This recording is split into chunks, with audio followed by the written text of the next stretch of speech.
Hello guys, welcome to the channel Concept of Laws. Today we start the topic Abetment section 107 of IPC. तो आज इस video में हम cover करेंगे abetment की जो डेफिनेशन है, उसके एसेंशियल एलिमेंट्स और कुछ जो जनरल रूल्स हैं, जनरल रूल्स ऑफ अबेटमेंट और अबेटर कौन होता है, ये सब आज हम इसमें डिस्कस करने वाले हैं।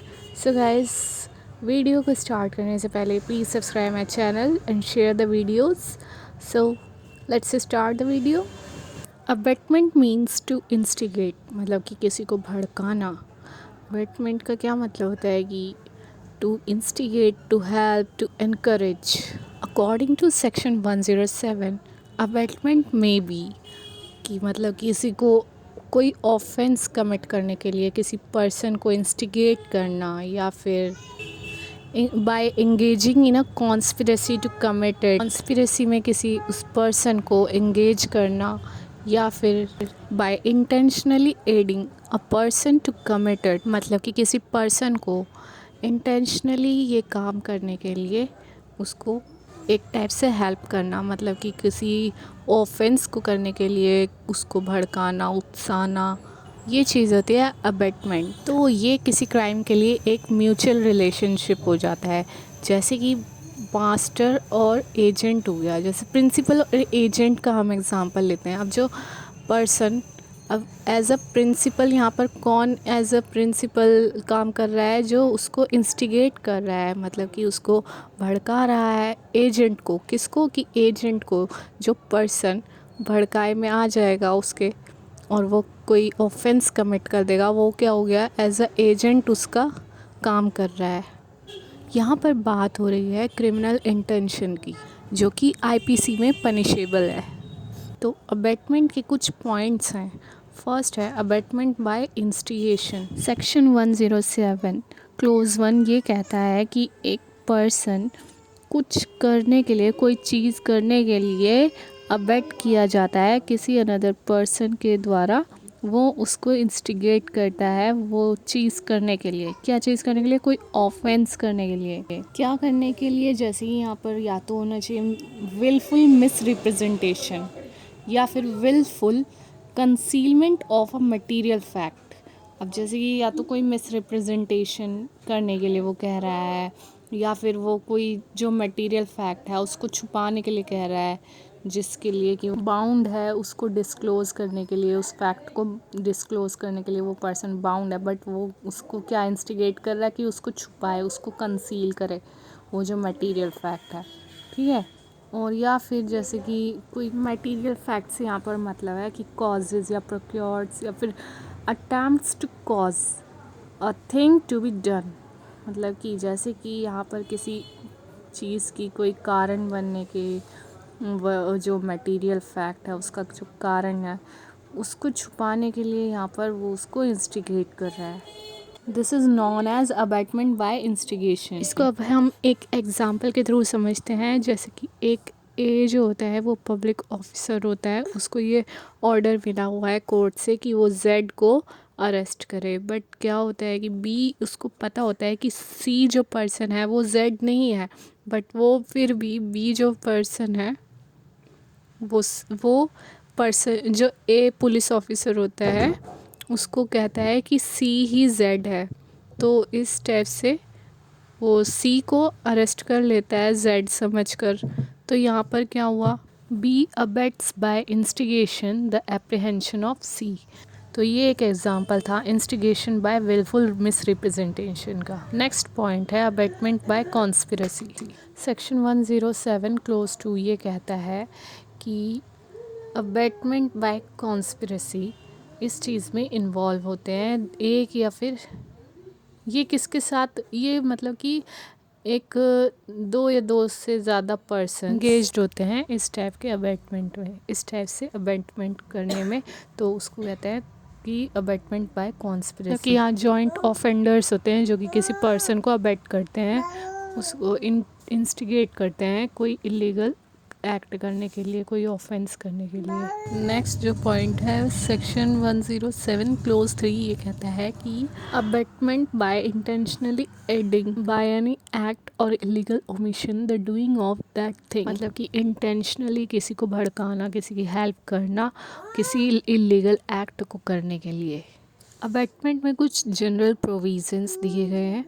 There are 5 more propositions as to abetment in section 108।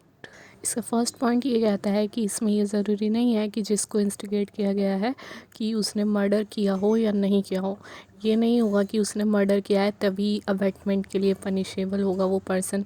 अगर उसने मर्डर नहीं भी किया है तो भी अबैटमेंट के लिए वो पर्सन पनिशेबल होगा, मतलब कि उसको पनिशमेंट दी जाएगी। इसका ये एक एग्ज़ाम्पल है। ए जो है वो बी को इंस्टिगेट करता है कि सी का मर्डर करने के लिए, और बी उसको मना कर देता है ऐसा करने के लिए कि वो ऐसा नहीं करेगा, तो भी ए गिल्टी माना जाएगा।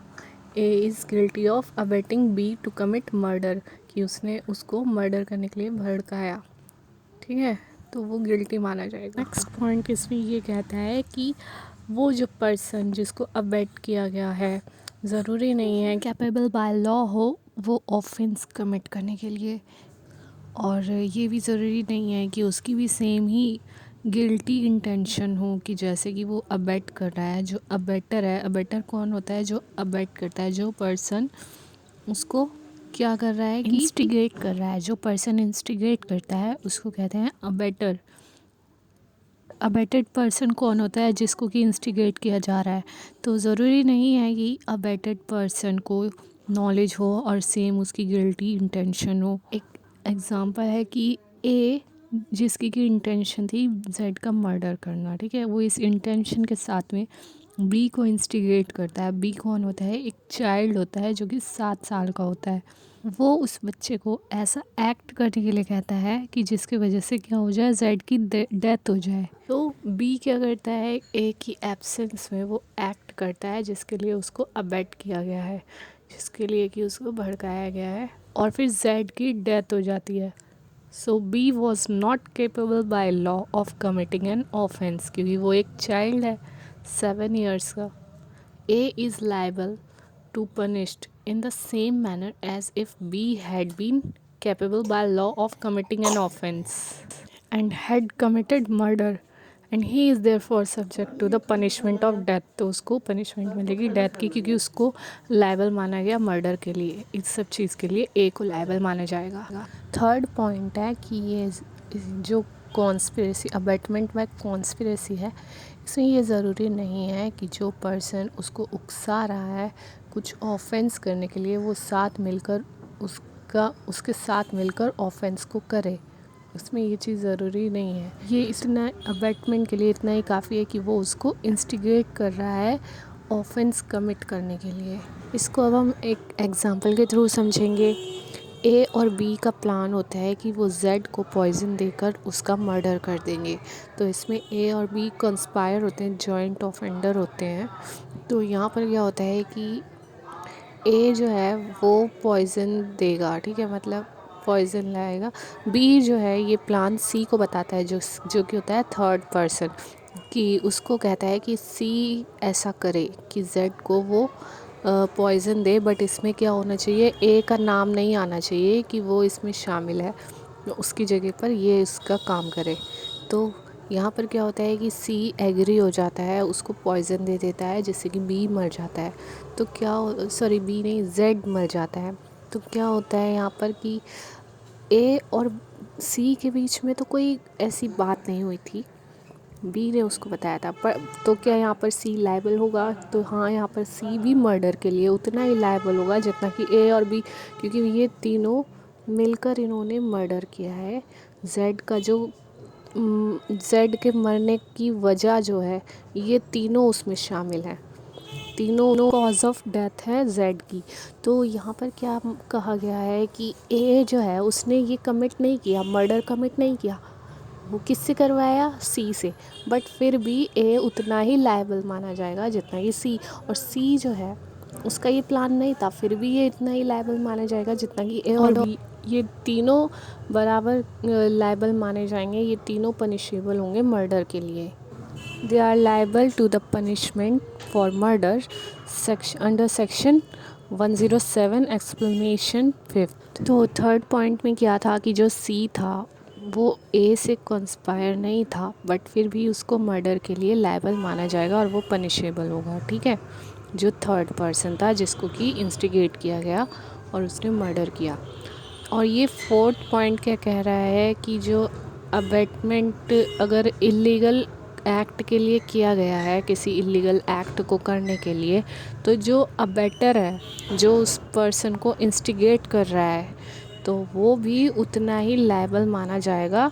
जैसे कि सी, उस एग्ज़ाम्पल में सी को मर्डर के लिए लायबल माना गया, ऐसे ही ए जो है अबेटर है, ए और बी, उनको भी उतना ही लायबल माना जाएगा। तो जो अबेटर है उसको भी वो भी पनिशेबल होगा उस ऑफेंस के लिए जो कि उसने किसी अनदर पर्सन से करवाया है, कमिट करवाया है। तो यहाँ पर क्या कहा गया है कि अगर कोई पब्लिक सर्वेंट है, वो अगर कोई इलीगल ओमिशन ऑफ ड्यूटी के लिए गिल्टी माना गया है, तो वो भी पनिशेबल होगा by the code of IPC. और अगर कोई प्राइवेट पर्सन उसको, जो पब्लिक सर्वेंट है, उसको अगर इंस्टिगेट करता है, उसको उकसाता है कोई ऑफेंस करने के लिए, तो वो पब्लिक सर्वेंट क्या माना जाएगा, गिल्टी माना जाएगा। तो यहाँ पर क्या कहा गया है कि पब्लिक सर्वेंट पनिशेबल है, बट जो प्राइवेट पर्सन है वो भी यहाँ पर लायबल माना जाएगा, क्योंकि उसने उसको उकसाया, तो वो भी उतना ही लायबल माना जाएगा उस ऑफेंस को करने के लिए। चाहे तो वो उसने खुद नहीं किया, उससे करवाया पब्लिक सर्वेंट से, लेकिन उसको भी गिल्टी माना जाएगा। इसका फिफ्थ पॉइंट क्या कह रहा है, when the abetment of an offence is an offence, the abetment of such an abetment is also an offence. इसको अब हम एक एग्जाम्पल के थ्रू समझेंगे। ए एक पर्सन है, वो बी को इंस्टिगेट करता है कि सी को इंस्टिगेट करे। वो क्या करता है कि बी को उकसाता है कि बी सी को उकसाए जेड का मर्डर करने के लिए, ठीक है। तो यहाँ पर क्या है कि A instigates B to instigate C to murder Z. तो इसके अकॉर्डिंग बी क्या करता है, सी को इंस्टिगेट करता है जेड का मर्डर करने के लिए, और सी क्या करता है कि जेड का मर्डर कर देता है, जैसे कि उसको बी ने इंस्टिगेट किया था। तो यहाँ पर क्या है कि बी लायबल माना जाएगा इस ऑफेंस के लिए, और पनिशमेंट फॉर मर्डर, मतलब कि उसने अबेट भी किया, अबेटमेंट के लिए भी उसको गिल्टी माना गया और मर्डर के लिए भी। और ए ने इंस्टिगेट किया था बी को कि ये ऑफेंस कमिट करने के लिए, तो ए भी सेम पनिशमेंट के लिए गिल्टी माना जाएगा। समझ रहे हैं, ये एग्जाम्पल का मतलब ये है कि यहाँ पर कोई ये एक्सक्यूज़ नहीं चलेगा कि हमने तो ये कमिट नहीं किया है ऑफेंस, ये मर्डर हमने नहीं किया है, मर्डर किसी और से करवाया गया है, लेकिन उसके लिए वो भी उतना ही पनिशेबल होगा। क्यों? क्योंकि उसने ही उसको उकसाया है, उसने ही उसको अबेट किया है। Now we discuss who is an abettor.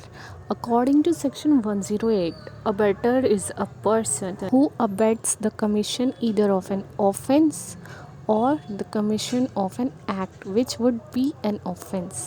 जो पर्सन किसी को इंस्टिगेट करता है, किसी को उकसाता है कोई ऑफेंस करने के लिए, कोई ऐसा एक्ट करने के लिए जो कि इलीगल ओमिशन करने के लिए, तो वो पर्सन क्या कहलाता है, वो उसको हम कहेंगे अबेटर। जिस पर्सन से वो ऑफेंस कमिट करवा रहा है वो पर्सन क्या है, अबेटेड पर्सन है। और वो जो ऑफेंस करवा रहा है उसके लिए उसने जो ऑफेंस किया, अबेटेड पर्सन ने जो ऑफेंस कमिट किया, उसके लिए उसकी सेम इंटेंशन थी। किसकी इंटेंशन थी? अबेटर की सेम इंटेंशन थी, इसलिए वो भी उतना ही पनिशेबल माना जाता है। According to section 108A, who abets in India, अगर कोई पर्सन इंडिया में अबेट करता है कोई ऑफेंस करने, कोई ऐसा एक्ट करने के लिए जो कि विदाउट या फिर बियॉन्ड इंडिया हो, इंडिया के बाहर हो, और जैसे कि मर्डर, सपोज़ कि मर्डर करने के लिए बोल रहा है इंडिया के बाहर। सपोज़ फॉर एग्ज़ाम्पल ए एक पर्सन है जो कि इंडिया में बी को इंस्टिगेट करता है, उसको उकसाता है कि जाकर एक फॉरेनर का वो मर्डर करे। क्या कि मतलब पाकिस्तान जाकर मर्डर करे किसी पर्सन का, ठीक है।